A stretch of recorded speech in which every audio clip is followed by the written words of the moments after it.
Well, I think he's got a lot of hand movement. I've never seen so much hand movement. I said, is he crazy or is that just the way he acts? So I've never seen hand movement. I watched him a little while this morning doing, I assume it was some kind of a news conference, and I've actually never seen anything quite like it.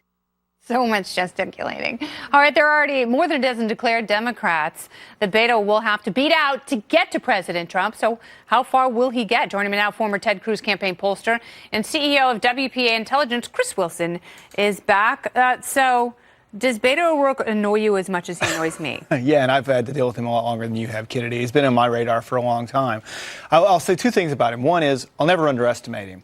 He ran a phenomenal campaign. I give him credit for that, for Senate in Texas. Having said that, I think your point is exactly right. Running for Senate against Ted Cruz is going to energize a Democrat base and bring in a lot of money from New York and California to try and take a Senate seat against Ted Cruz.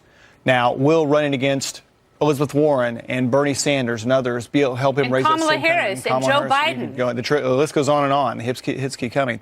But he may capture the millennial slacker vote, but he's going to have to work really hard to convince progressives and establishment Democrats that he is something new and different whenever they've really almost got somebody taking up every other lane in the Democratic primary. I still don't understand. I know Vanity Fair is getting some backlash for the fluff piece that they published about him, and we have to be more skeptical, and we do have to push our candidates on both sides. So what is the key to beating Beto?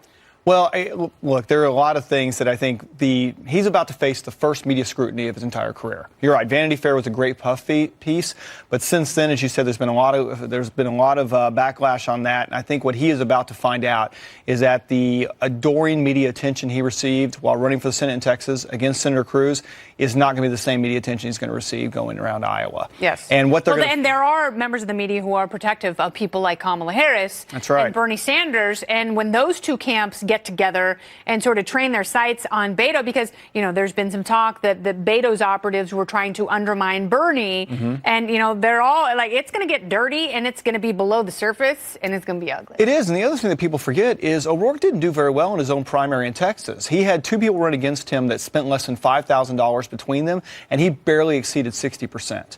So, and he lost most of the Hispanic heavy counties, which is supposed to be his big deal when he was running in Texas. So this is a guy who in a Democratic primary has not really proven himself running again for a large office. And we'll see how he's able to do. But I want to end on giving him a little bit of credit in this part is just say that he is an indefatigable campaigner. Right? What you see there, whereas you and I and President Trump find it incredibly annoying, and I could not find it more annoying, I'll just throw that out.